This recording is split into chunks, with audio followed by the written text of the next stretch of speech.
Livestream number 37. Tonight we're going to be talking about something that came about because I drove a couple of cars from the mid to late 90s this week. They'll both be appearing on No Budget Reviews within the next couple of weeks. A Ford Ka and a Seat Rossa. It occurred to me with the news of the demise of the Ford Fiesta, the news that the Kia Rio is being pulled out of the UK market, and the fact that most city cars now are not sold in this country, that something has definitely changed in the market since the 1990s when such cars were very fashionable. The thing is that, as was brought up in a video on the Seat Rossa that I watched before actually filming that car a few days ago, cars like that don't have very big profit margins for the manufacturers. That's one of the reasons why when the Rossa and the Lupo came out in 1997 and 1998 respectively, that they were based on an existing platform. And the existing platform in that case was the Mark III Volkswagen Polo.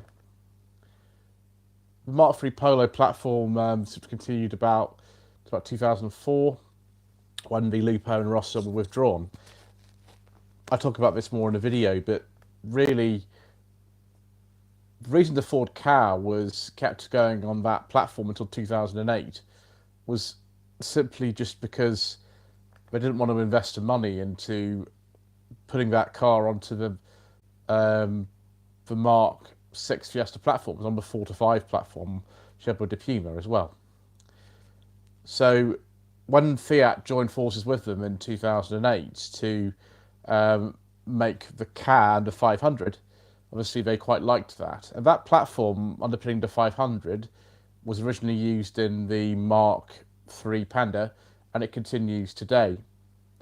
That platform will soon be replaced, I should think, at some point because it doesn't support electrification. And at the moment, there are two 500s sold together. The normal 500, which has a mild hybrid system, and then the electric 500. They're completely different cars. As someone has pointed out already today, the 500 electric, or 500e, it's quite expensive for a small car. It is. I've driven one of those. It was fun, but it's very expensive. This version I drove cost about £30,000 or something, which is absurdly expensive for a small little car like that. When you can buy these days an MG4 for a lot less money, that has a lot more space. So this is the problem: is that you can either go that route and make your small car really expensive, or you can try to sort of survive by making one and just sort of making it more cheaply. And the examples of this are the MG3, and I would say something like the Dacia Sandero. Now, those aren't technically city cars, they are a class up from that. The MG3, though, probably might be in the city car class now because it's been out for just so many years. It's been out 10 years that other cars have sort of grown around it. So the other ones are probably, well, the Volkswagen Up will be discontinued soon, I'm sure. That's been out since 2011. Then the Kia Picanto and the Hyundai i10, which are basically the same car underneath. That's how they presumably make it affordable. And those sell relatively well over here, the i10 and the Picantos, for someone who doesn't want electrification in their small car. Let's see if we've got any comments so far. Russell Hunter says, good evening. Good evening to you, sir. Chaz Brown makes the point that, yes, affordable city cars are becoming very rare. We'll have this beer now. I think we'll crack open the beer before we talk about the next bit, which will be just how many were being made up until less than 5 years ago. For a while, Vauxhall actually had two different entries in this class, and this was up until about 2019. They had the Adam that was launched in 2013. It's basically a shortened Corsa D chassis or Corsa E because they're all on the same platform, shared with Fiat Grande Punto. And then they had the Viva, which was a car imported from Korea, uh, actually using a platform that was known as the Chevy Spark in a lot of countries, and other names, Chevy Beat, I think, was used in some countries.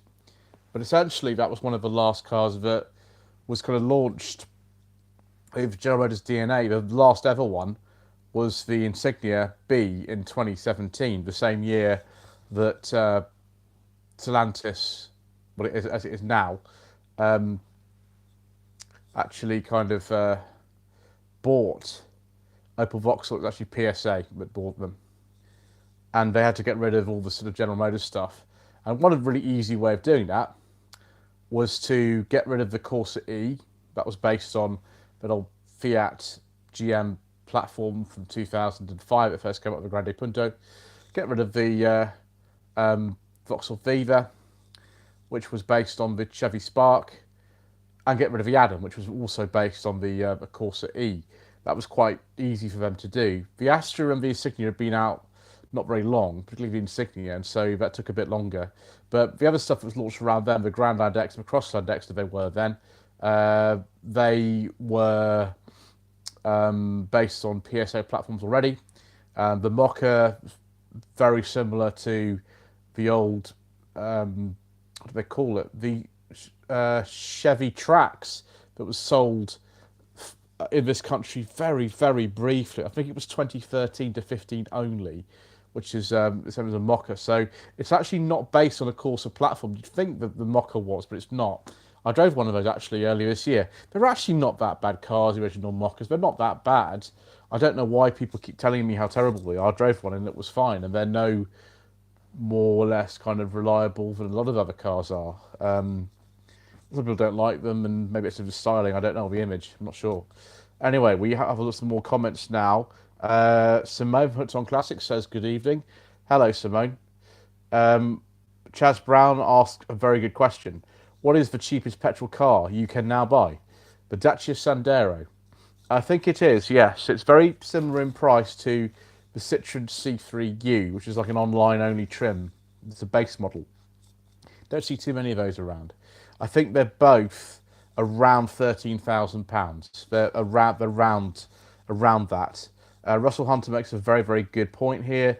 Protectors aren't so cheap anymore. The base price of a Sandero was about £6,000 when it came out, late 2012, early 2013, and now it's about £13,000 as cheapest Sandero.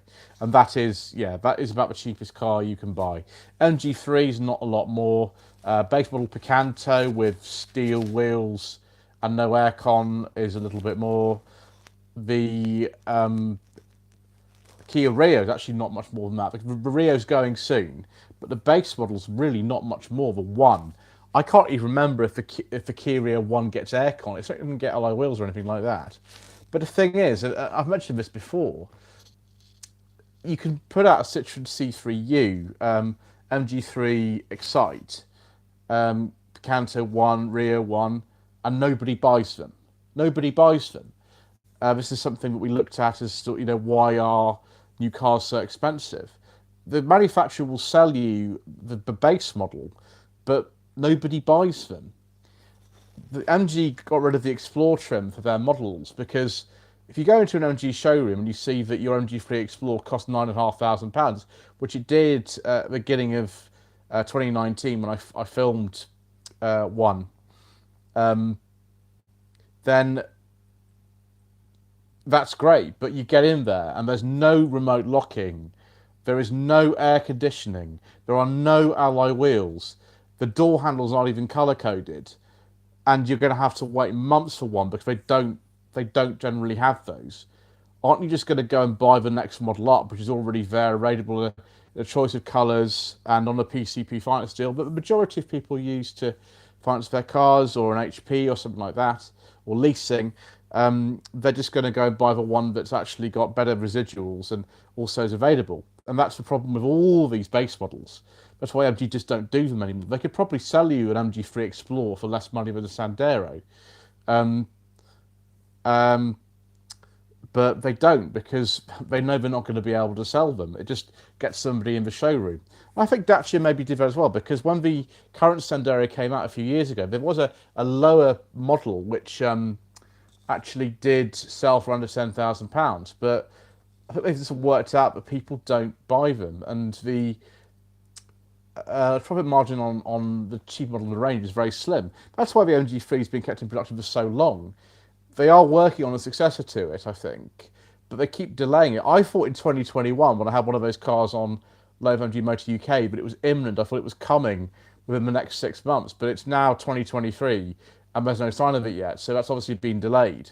But there was a saying back in the day, after Ford bought a couple of Minis in the early 60s from just general BMC dealerships, who just bought them and stripped them down and worked out how much it would be to actually build them themselves. And it was something like a £5 loss per car.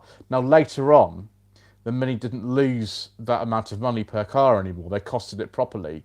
And of course, the Mini sales were offset at that time by larger cars like the AD016, which didn't have the same problem. And, you know, all the other stuff, the Farina cars were still around then, Austin A40, just tons and tons of them. And so it didn't lose money later. And even if when it did lose £5 a car, they think, it was offset by the sort of larger models. But it is kind of true. The smaller cars don't tend to make an awful lot of profit, and they haven't done for years. That's one of the reasons why they're disappearing. Chris Robinson says, why has car insurance skyrocketed recently? My premium has increased by 52% on last year. What happened to the no claims bonus? I don't really know, actually, what's happened to insurance. Maybe one of you could enlighten me. I don't really know. I know insurance has increased, but I don't really know what the reasons for that are. I don't know, I'm afraid. Richard Howlett says, good evening, everyone. Good evening to you, sir. Alex from All Things Alex says, good evening, sir. Good evening to you, sir. Very nice Allegro that Alex has, which I've seen a few times.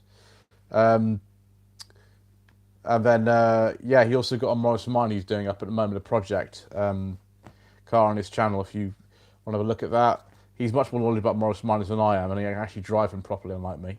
Mr. Coleman is here. Good evening, Mr. Coleman.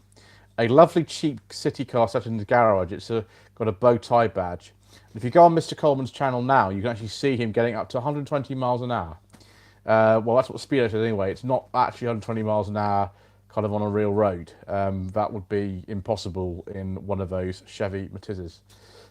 Hopefully, if that car's not destroyed by the next time I go and visit Mr. Coleman, I might be able to go and film that. So let me know down below, viewers, if you'd like to see that. Hopefully it's not been destroyed by then, because it's being, well, driven enthusiastically at the present time. So yeah, this is the thing, it's that these profit margins are really thin, and because everyone's being sort of kind of encouraged to go electric, and it's rare that when the Toyota Aygo X came out that has no electrification. I was amazed when I drove that car at the SMMT event last autumn how many negative comments I got about the review. It wasn't necessarily the review that I made, but I spent a good amount of time making that review as good as you possibly can in a car that you can only drive for 35 minutes. But just how much everyone hated it. I didn't really understand that. I mean, I'm not that keen on motor styling myself, and it was purple, so perhaps I don't do it, I don't know. But I thought, you know, a little car with a normal 1 litre petrol engine that had been around for years, and it has been a 5-speed manual and a normal handbrake would, and I think a normal key would do quite well, but people didn't like it. I don't really understand that. But if it were me, what would I go for with one of these little cars? I think for me, I'd want to go for one of the last Kia Rio before they disappear. I have done a Kia Rio on my channel, current generation one, because I sourced one for a client 2 years ago, and she very kindly let me film it in April 2021. Mr. Bill from the Fuel Power channel helped me out with that. I'd probably go for one of those, you know, these little tiny things. MG3 is a very, very good car, particularly for the money, but I just prefer the Rio. It's a little bit better in terms of the fact that, you know, if you want a higher end one of those, it's a lot more expensive than MG3.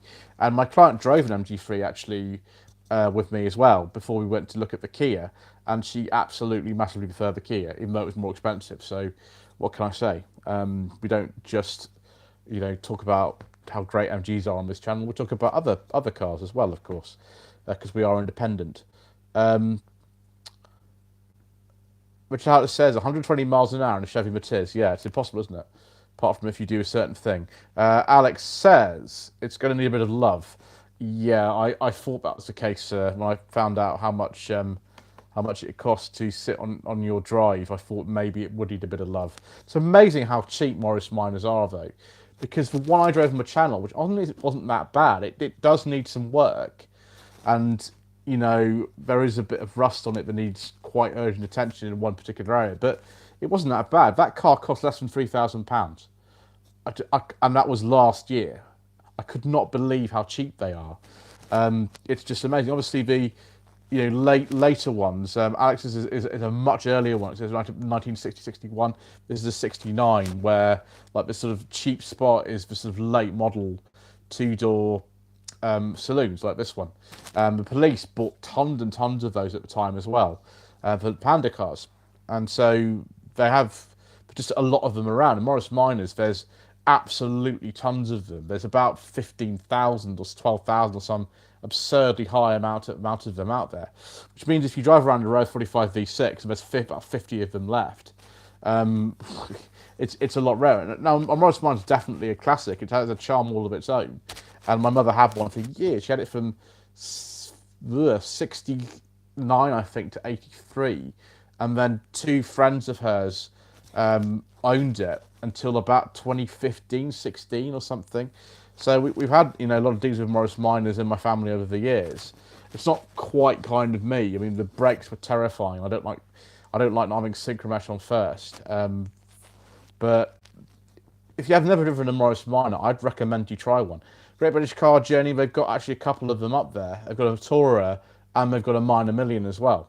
So, if you haven't driven a Morris Minor and you want to try one, go up there and try one. I've had my time in a Morris Minor, and although I enjoyed it, I don't need to drive another one at the moment, unless it was something that had a later gearbox put in it, and then you had the Marina brakes fitted to the front just with a servo. That would be a lot better for someone like me. But the standard ones, I'm not very good at driving really old cars like that. I don't get on with them too well, so I tend to not to. Allegro is fine, that's not a problem.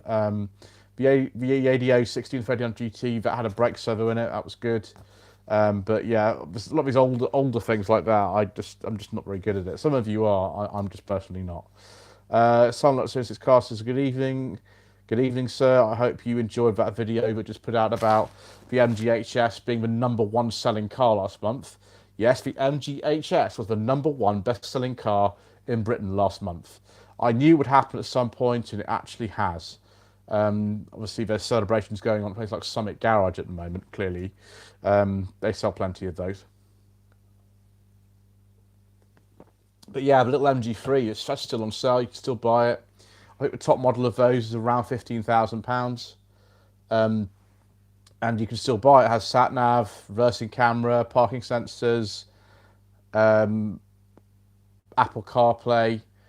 Yeah, it's actually quite well equipped. If you want a car that reminds you of what older cars were like, the MG3 is about the last one. There isn't really anything else. The Sandero is now on an electric power steering system and things like that.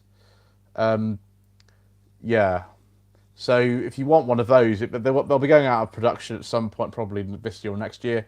Get one now or buy a second-hand one. Like Sunlight Statistics Car says, we live in strange times with regards to new cars.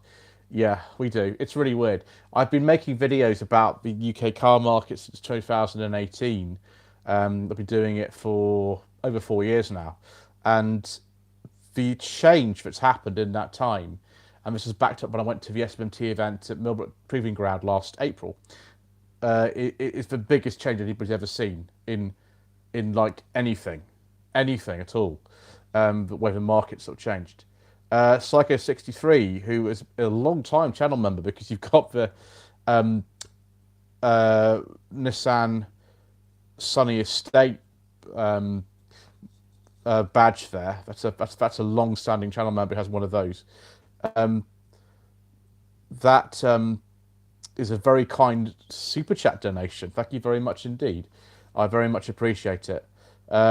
Yes, we keep uploading. The reason we upload so much is because if I don't, my figures just drop straight off like this. I don't know if you've noticed that. I tried it last month. I tried not uploading for a day, and all the metrics just died and fell off. So I kind of have to keep going. I know it's annoying for some of you, but that's just the way that it works on YouTube. I'm afraid that's just the way that it is. If I had a massive channel, I've seen really big channels do this. They can sort of sometimes kind of straw back a bit because they're consistently earning so much money. It doesn't matter if they start learning a little bit less. Whereas for me, I haven't really seen a rise in my channel earnings, particularly for over a year. Apart from November 2022, it was the best month I ever had. That was astonishing. It was way above what I normally have. But I have to keep going. I have to keep working hard and uploading. But if you don't want to watch the videos, then you're very welcome not to watch them. That's fine. I don't, you know, make anyone ever watch anything if they don't want to watch. That's not a problem. Much rather you watch what you want to. And there's other things on YouTube as well which kind of are interesting too. But that's why I have to keep going. It's just the way that it is. And metrics just all drop off if I don't. And it's just the way that it is. Silent.66 Cars says, a chance upon a 2006 presentation from the SMMT. What an eye-opener. Yeah. Those were the days, like 2006, when they were encouraging people into forbidden fuel vehicles. They were honestly doing that. And by about 2014, 2015, it was all stopping now. But if you watch the video that I uploaded earlier this evening, then you'll see the breakdown, but I always do. That you know, the reason the video is quite long is because I have a lot to get through.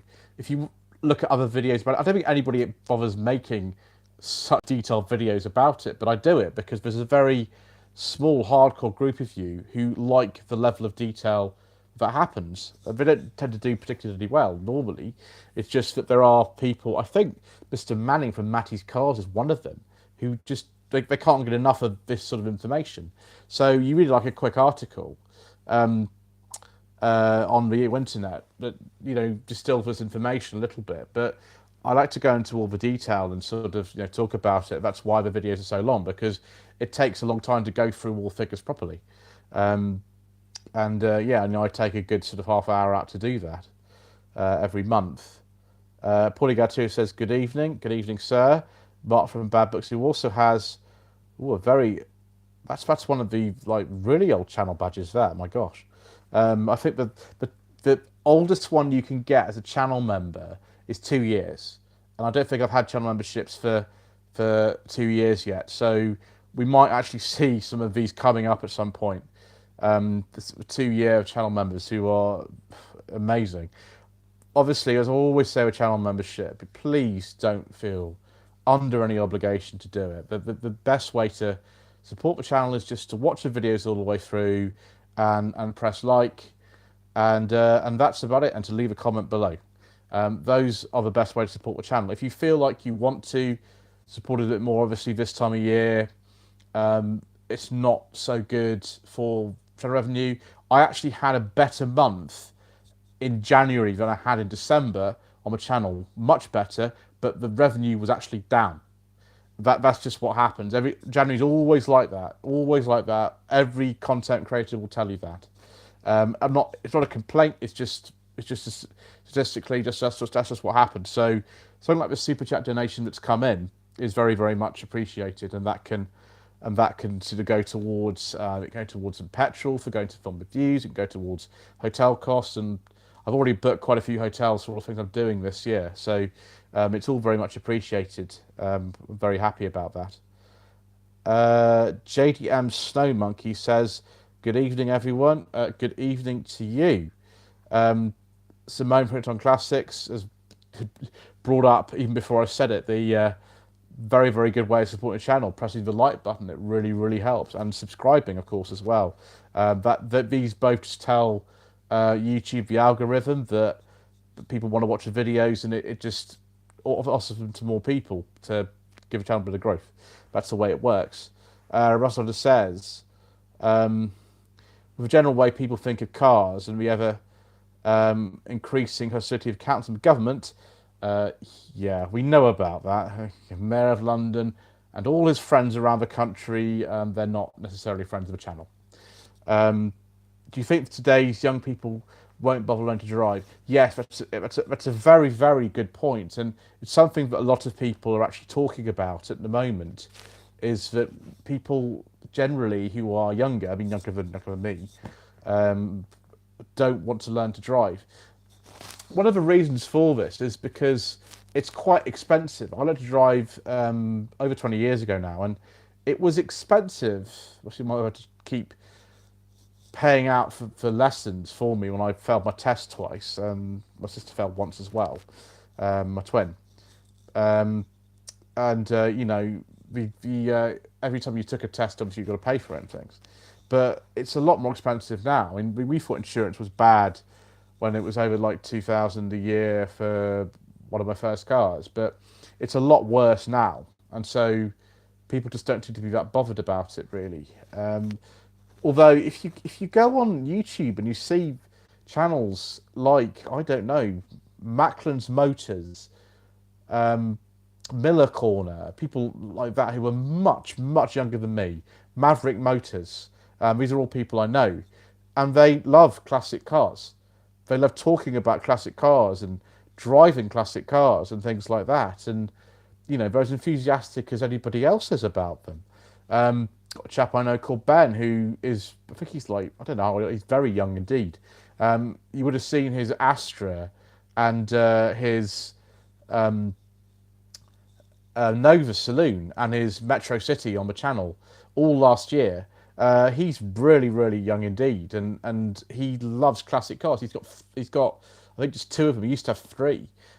So there are plenty of people out there. Some of whom have their own channels who are really into the old classics.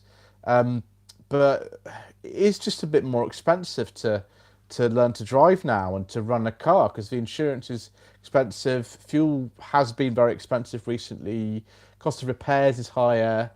And the second-hand prices as well for cars, for a first car, are higher than they used to be. And people want the cheaper cars that are cheaper to run, that ultra emissions and compliant and all this sort of stuff. And those are the sort of cars that people want to get as a first car. You know, that's just obviously all these factors why people might not want to. Is it, maybe it's not cooler? I don't know. Maybe let me know in the comments section. Frank Butcher says, good evening, when are you replacing Volvo? I don't know yet. I've no idea. I've got the money in my bank account, it's in my savings account. I don't know. Obviously, we have this Volvo Owners Club magazine here that I got yesterday. I went to the Portsmouth section Volvo Owners Club meeting the other night, not in a Volvo. That was, not my best moment, really. But they still allowed me to go. So we don't know. Psycho63 says, I like a beige leather interior. I do like a nice beige leather interior. Yes, I do. Frank Butcher says, learning to drive is very expensive.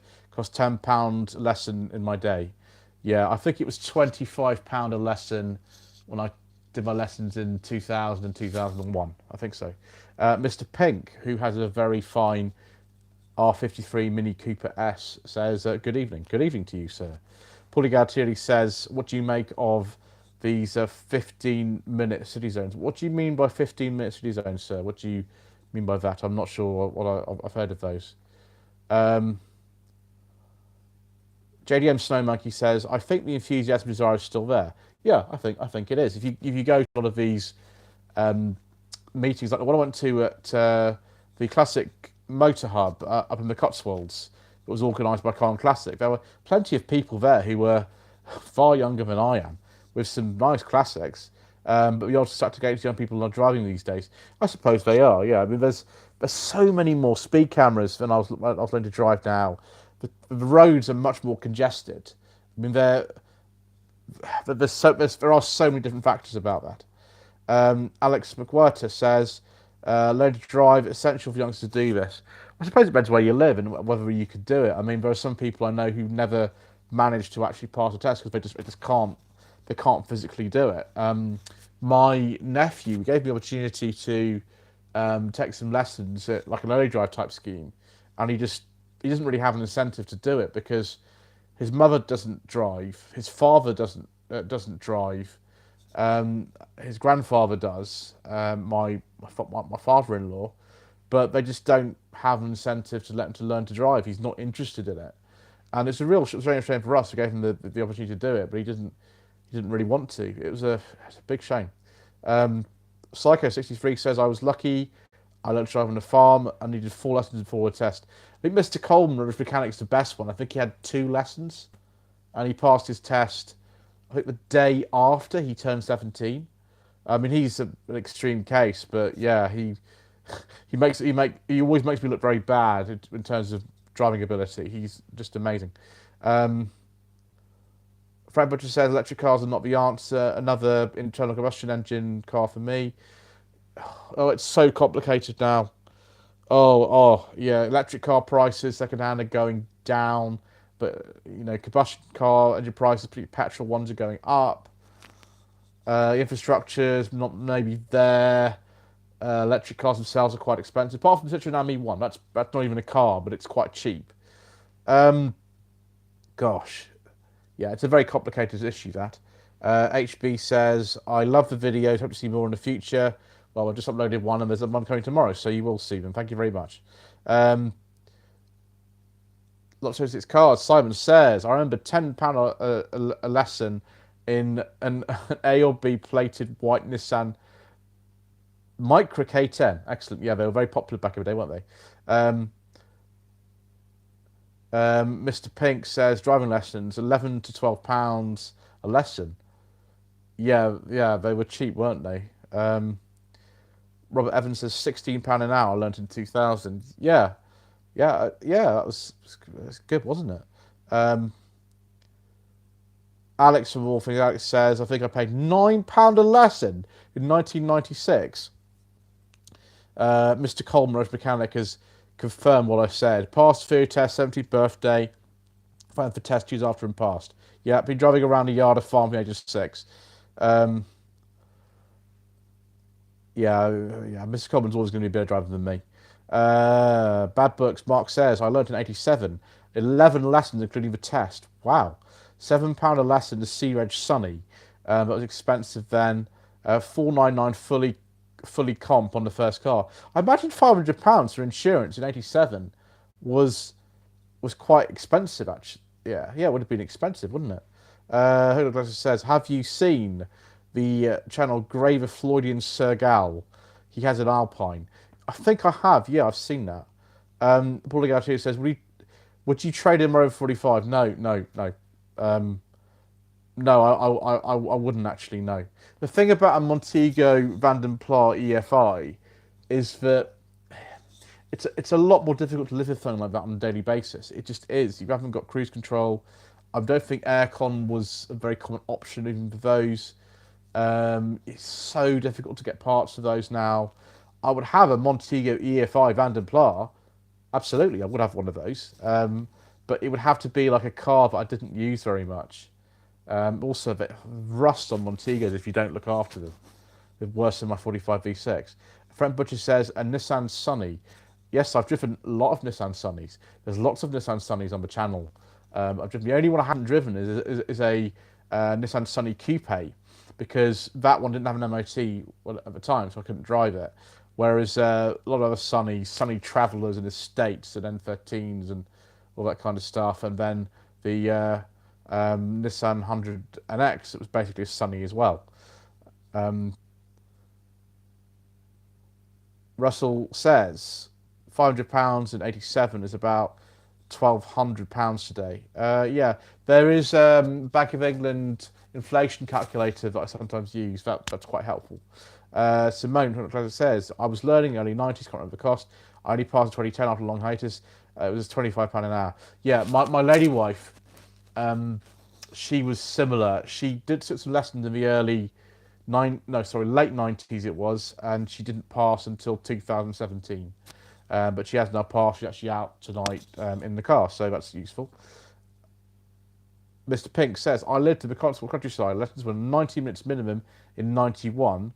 From Wales, it's 30 minutes drive to the next town to get some roundabout. Oh my gosh. Thankfully, I only needed line lessons. Yeah, lots and lots of driving then. 90-minute lessons. Frank Butcher says repair costs are going up. Yeah. Repair costs are going up actually because just everything is. I hope that inflation's either peaked or is on its way down. I hope so because it's not very pleasant, is it really? Alex says I was 19 in 1996. I'm 46 next week. Yeah, when your age starts to begin with a 4, you have to kind of, as I did in December, kind of sort of contemplate what's happened. It just sort of happens, doesn't it? It catches up with you. Oh, it's good. Mr. Pink is complaining that we're just young upstarts. Yeah. Mr. Coleman is actually extolling the virtues of buying a classic as a first car. This would have been 2003, 2004. Can't remember. Mr. Coleman to enlighten me. A 1977 Granada 2.3 GL. 2001. Wow. Yes, Mr. Coleman told me about this car. It's a very, very early Mark II Granada. That one. I think it's long since gone, unfortunately, that. It sounds like a lot of fun. So, yeah, sometimes getting a classic as a first car, I think that's just a normal insurance policy as well, that one. My Dolomite, I had it on a normal insurance policy. This is in 2005. I think it cost me £280 when I had that. Yeah, it wasn't particularly expensive to insure it, even on a normal policy. Because I couldn't get classic insurance because I was 22, I think. I was 22, so yeah. Right, do we have anything else to discuss? Because it's sort of gone in a slightly different direction from what I hope to see, but that's absolutely fine. All right, Mr. Pink says, the first car I insured myself that I bought was a Volvo 340 GLE. I paid $360 for insurance for 1 year, down to $225 at renewal. Oh, Volvo 360 GLE. Oh, no, sorry, 340. I'd like to drive a 360 GLE. I found out, Mr. Coleman, I was discussing this the other day, the 340 and 360s, and it's the same in the Volvo Owners Club. There's actually an advert in the back of here for someone who's specifically after. This is a late 340 4-door. They're really, really rare. I mean, you think 440s are rare, and they are, but 340s and 360s are extremely rare. I've been after a 340 or 360 for review for absolutely years. I think it's getting on for 4 years now. And I got really, really close to getting one, but then things kind of happened, and it's a real shame because I'd like to have a go in one, particularly a 360, a late 360. Russell says, a friend at primary school, his mother had a Mark II Granada, a light green velour interior. Yeah, that was one of the options actually on them, was a green velour interior. Richard Howlett says, passed my test over 40 years ago. Don't cry, sir. Paulie Gautier says, manual transmission seems to be dying out of electric cars. What do you think the changes for driving test need to happen? I don't know. But there are plenty of cars still available with manual gearboxes. But this is going to change if the government has its way and means that we can only drive new electric cars and new plug-in hybrids in 2030. Obviously, there'll be tons of other cars still available. It just means you won't be able to buy a new one going to the dealership. It'll be either purely electric or some plug-in hybrids, but they never tell us what specification these plug-in hybrids need to be. I always find that a bit strange. Mr. Coleman says, my nephew passed his test before coronavirus. I was struggling to find him anything interesting or what he liked. I ended up finding a 2-litre Cortina Crusader. I think I've got a Mark V Cortina coming up a channel at some point, because I drove a car yesterday. Vienna also has a Cortina. It's wrong time of year for him to get it out at the moment, but he has said I can have a go. So I'm really looking forward to that. It's a Mark V, like that Crusader would have been. And 2019's £800 insurance. That's not bad. It's pretty good, actually. Mr. Pink says for good 360 cap today. I'll be very interested. Yeah, they're hard to find, though. Really hard. I've had a 440 GLT, sir. That makes me very excited. A 440 GLT. If that had been a turbo, it'd be even more exciting. But to be honest, the turbos aren't much more powerful than 2 litres. There's like 10 horsepower in it or something. There's not a massive difference, actually. 940 turbo. Yeah, I've driven a couple of those. Alex says, all things Alex, the first car I bought my own money in 96 was a rusty 2-door Mark III Escort. Yeah, I always forget that the normal Escorts were available with 2 or 3 doors. Yeah, depending on how you view that. Yeah, 1.3 MOT and tax for 325. I've driven the Mark III Escort. They're not the best, honestly. The 1.3 CVH is pretty bad, but they were just back in the day, like 96. Mark III and Mark IV Escorts were absolutely everywhere. I well remember it. They were everywhere. Just Mr. Richardson, who was driving, had tons of those because they were just really cheap. If it broke, you just bought another one. They were so cheap. I think manual cars are being phased out. Yeah, as we edge closer to 2030, it happens. But I will always try to retain at least one manual car. I think that's something that I would like to do. We have a manual car. I'd like to make sure we do that. That's what it says. The street I used to live on had a Volvo 360 GLE being dumped on the driveway. Further down was a brand Princess on an R plate. Wow, that's exciting, isn't it? That's what it says. CVH stands for constant vibration and harshness. Yeah, the one that I drove was a very, very mechanically sorted car, and it has had tappets also kind of looked at. Again, I think there's tappets on a CVH from memory. So it's very improved, but it was still a really harsh and slow engine. Not impressive. Not particularly sort of impressive engine as far as I'm concerned. The Mark I Astra that I drove, which had a 1.3 as well, very similar power, but 75. It was a very early Family 1 engine, and the early Family 1 engines are fantastic. They're so smooth and quiet, and they're also very easy to work on.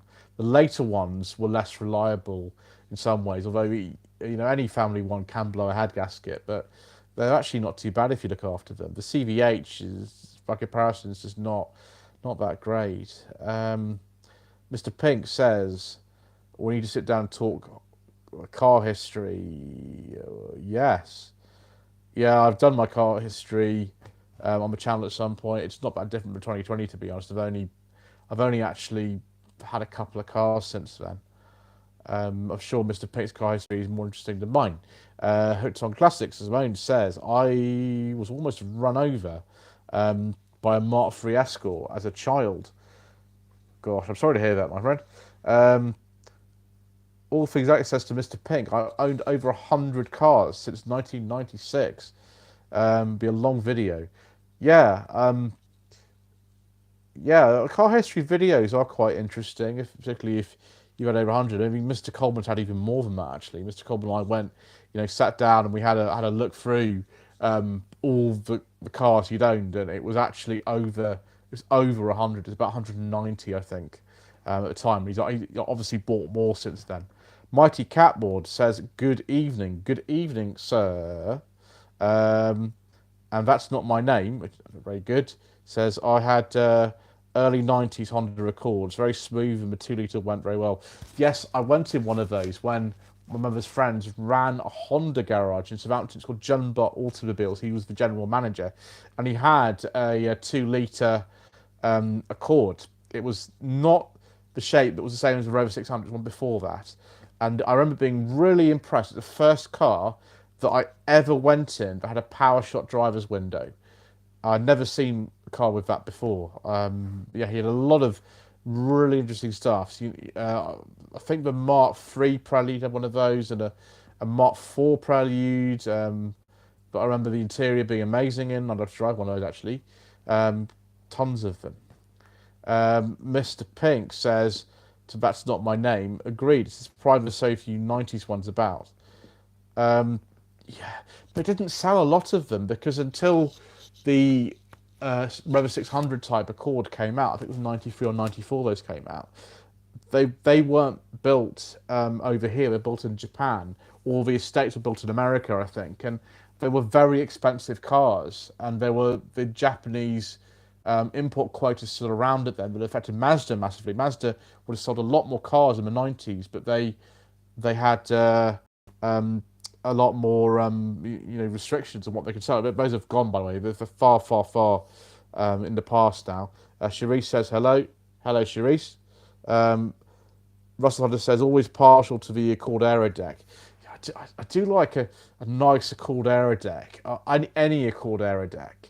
And also the Civic Aero deck from the 90s that's based on the same chassis as my Rover 45.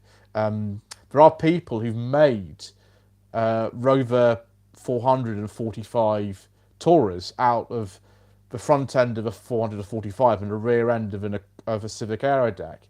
But finding a Civic Aero deck is so hard now that actually it's a really hard thing to do because there just aren't enough of them. Yeah, Mr. Coleman sent me a photograph of an Accord Aero deck, and I enjoyed it very, very much. Mr. Pink says, "I'm not sure why, but I've always gone for estates and saloons. I don't have many hatchbacks. When I was younger, I had tons of them. I mean, when the channel started in 2018, we had two hatchbacks. We had the Toledo, and we had the MG3. But none of the cars we have now are hatchbacks. I mean, we've got the Tivoli. I suppose you could say that's a hatchback. And we've got the 45, it's a saloon, and then we've got the Mercedes that I'm using at the moment. My mother's one, but she doesn't drive it anymore. That's an estate. I'm don't know. I'm more of a kind of saloon person now than I used to be. Quite like them. Paulie Garturi says the Honda Legend Coupe was lovely, sir. I did go on one of those because my mother's friend who was general manager of John Bott Honda, he had one on test for a while. I remember going in it. It was absolutely amazing. It was a V6. So it was been about 1994. It was amazing. Oh, yes. Very nice. Trying to find a Honda Legend Coupe would be very hard, though. So Max says, good evening. All Felix says, I think the 1990s were cars peaked have been most reliable, yet simple enough for the average Joe to work on. Then came all the electrics. Unless you're talking about T5 engine Volvos. Oh dear. Yeah, they tend to be less reliable than the normal ones actually. It's a shame. But yeah, Nissan P10 Primera is very good. Rover 600s aren't bad, to be honest. They have some problems, but they're not too bad. R8 Rover 200, 400s are very good. It's not always true. There are some exceptions to that, but it's kind of generally true. Ian Seabrook, Mr. Richardson, they all say this kind of stuff as well.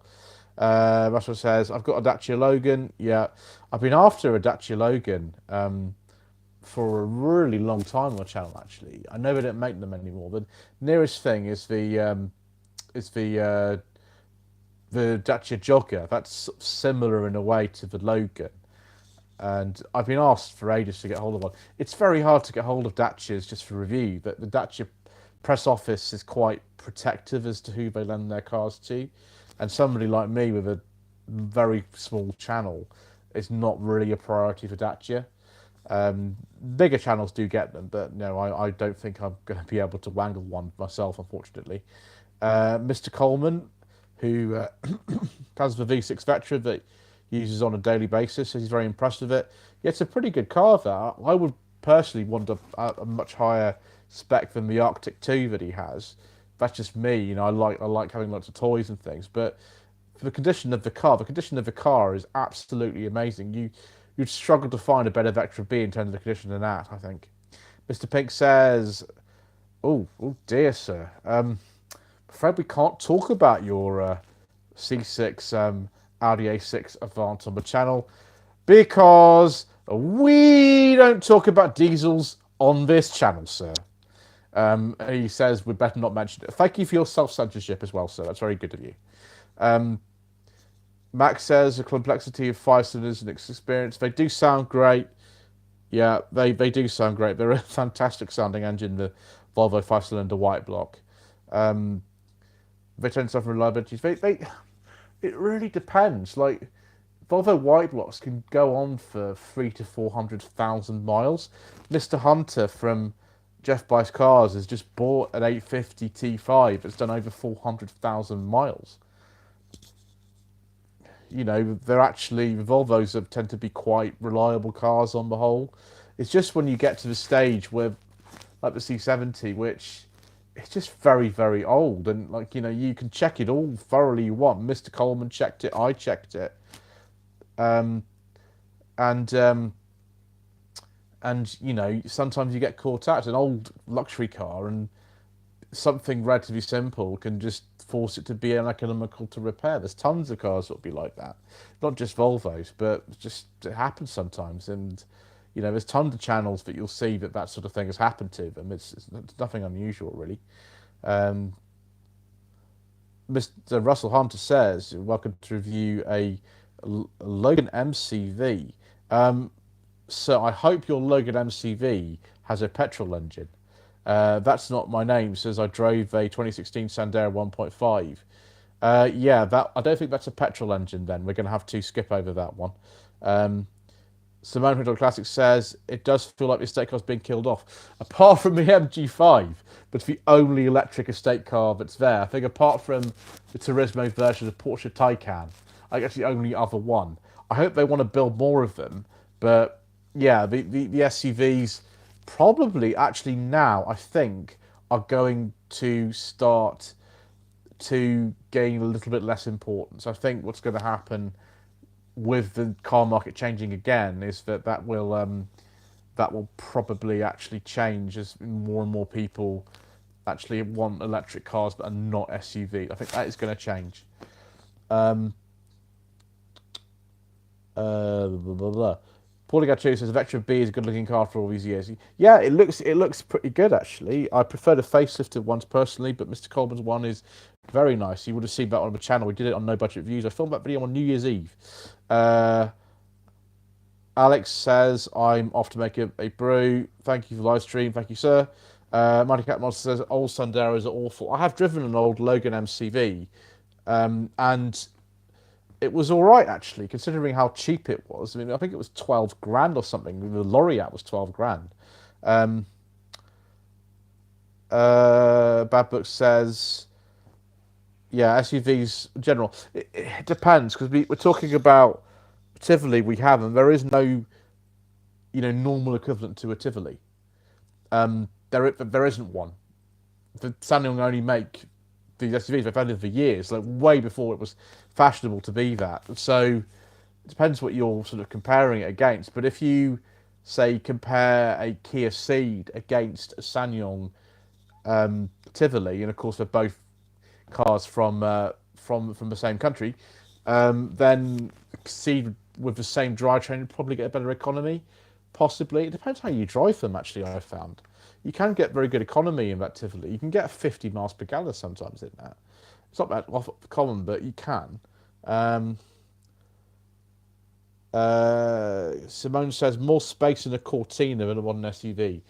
I'll have to find that out when I drive a Cortina, won't we? That's not my name. Says I like Crown Lager. Yeah, it just so happens that for years, I think my mother first started shopping at the same as Winchester in '86 when it opened, and we're still shopping there today because we go and do our shopping for her once a week, and we happen to just go there, and this happens to be on sale there. So there we go.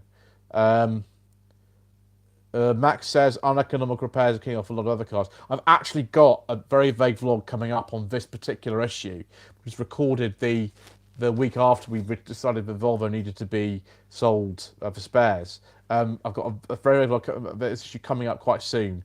Yes, exactly. Yes. This happens a lot at the moment, unfortunately. Chap in Romsey, which is just down the road from here, was ZTT, ECU funded flyview electrics. It's a good car. I didn't want to go on with it. Yeah, I understand that entirely. Psycho63 says, my local garage reckons E5 petrol will be phased out. Anyone know about this? I don't know. The government kind of say that they're going to keep supporting E5, but there's that synthetic fuel video that was on the Car and Classic channel that everyone keeps saying I should watch, which I have watched.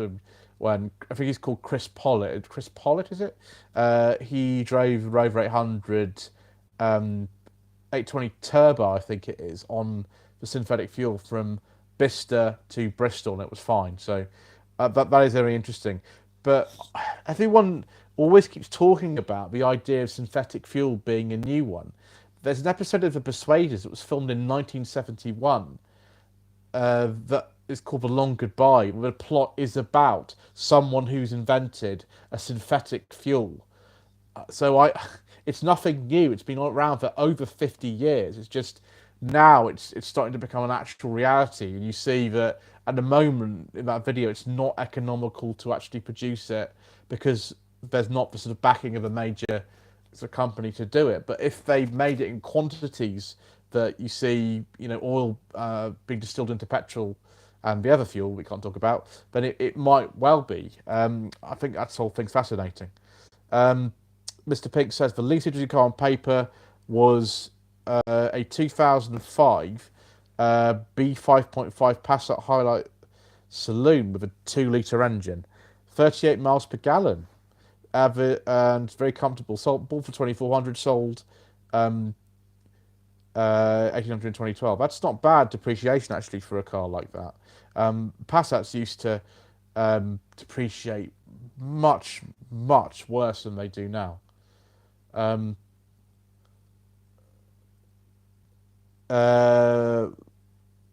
Simone says the ZTT that's uneconomical to repair would have a home found for it by the 75 ZT Owners Club. Excellent.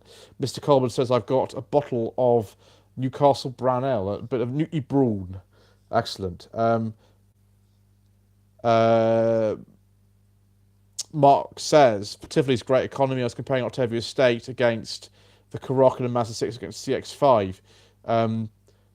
Yeah, well, funnily enough, we've got an Octavia Estate coming up on the channel. I filmed one yesterday, and it had the correct engine, not the one we can't talk about either, against the Karoq and the Mazda 6. I think I have filmed a Karoq, actually. It was, I think, a 1.5. It's a long time since we filmed it. It's like December 2020, I think we filmed it.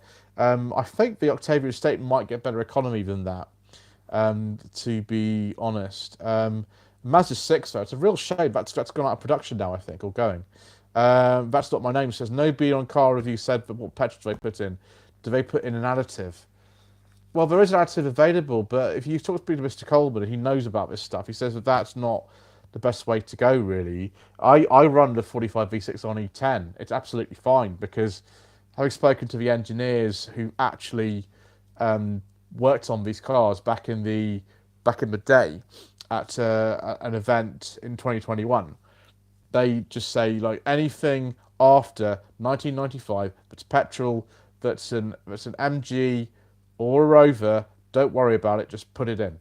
But obviously, if you have a very high performance one, then that's going to obviously run a bit better on the 98, 99 octane fuel. So it's fine. Some people prefer to put E5 in. They said they've had issues with the K series running badly on E10, but technically there's nothing to stop you putting it in. It's very much a case-to-case by case basis for all this stuff. It really is. And that's what I know from my own experience. I know with the C70 T5 that you're really supposed to put 97 minimum octane fuel in them. You can put less. I put less in, and it was all right, but it didn't have the same performance. And that's because nothing to do with the E5 or E10. It's just to do with the fact that the fuel's a lower octane. You put 95 octane fuel in, and don't put 97 or 98, 99, then it will just perform a bit worse. So that's all it is. I think every Volvo from like 74, I think, can run on E10.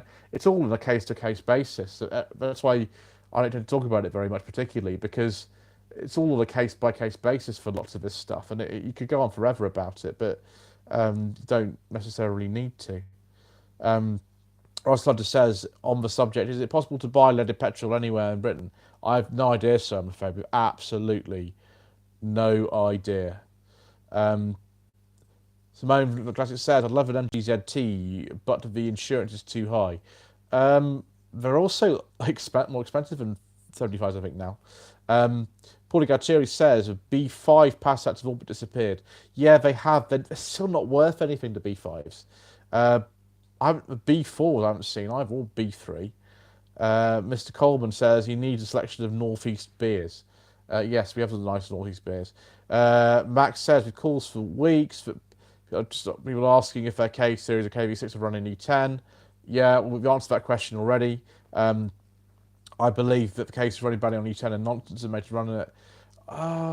Yeah, I don't know. I have a group of people I know who are also MG Rover era owners, and we sort of talk about this stuff, and it's a really strange thing where, like, some people say, oh, I need to put E5 in my ZR 160, and some people say, well, I've got two ZTs with a KV6 engine, and one of them runs great on it, one of them doesn't.